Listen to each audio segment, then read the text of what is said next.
Hello, it's Dwayne Richards, your enlightened accountant, and we're living the good life. And today's video is around CPP. For my Canadian viewers, Canadian CPP is the Canada Pension Plan. And did you know it's actually administered, first off, it's administered through Service Canada. So do you have a Service Canada login? Good question.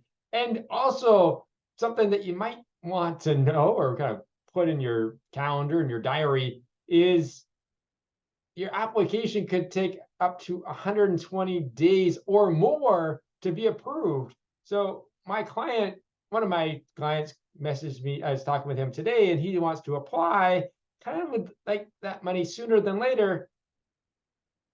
Hopefully 120 days is sooner for him. I think it's not. So a few things that's super important if you're a Canadian taxpayer, there's a few steps that you can do right away. So let me jump over to the sharing the screen. And here we go. So I've logged in, I've gone and did a good old Google search, and I've gotten to the Government of Canada. So up at the top, we Government of Canada /en/services benefits, public pension, CPP benefits, apply. Wow, that's a mouthful. And so here we go. There's to complete your application, you need the following. Make sure you qualify. You have to be a Canadian citizen, and you have to have at least made like one payment into the CPP plan. Decide when you want to start. I'm going to do a whole different video around like when. That's a big question for Canadians, is when should I take my CPP? And that was what my client was asking me.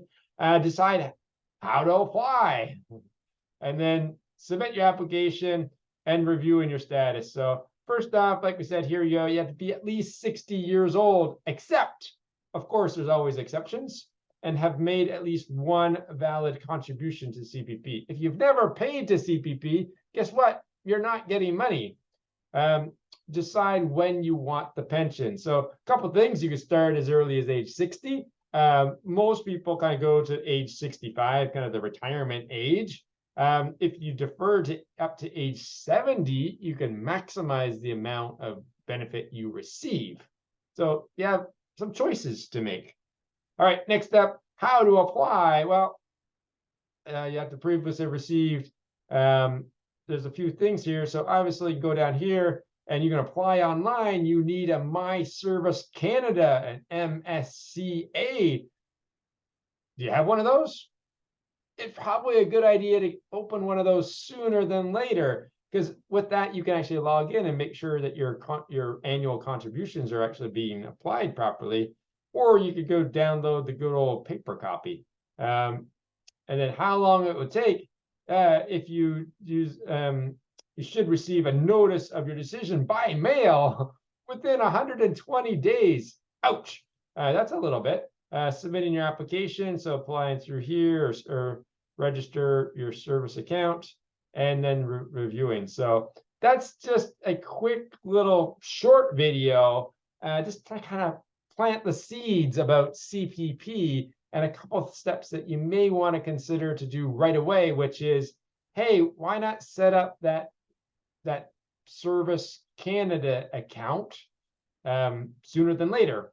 And then you want to start doing some pre-planning to say, as you're planning for your retirement or your lifestyle change, at what point are you going to want the CPP benefits to kick in, and then back up 120 to 150 days. And that's probably a good time to start to submit your application. So hopefully you found this helpful. Give it the old thumbs up.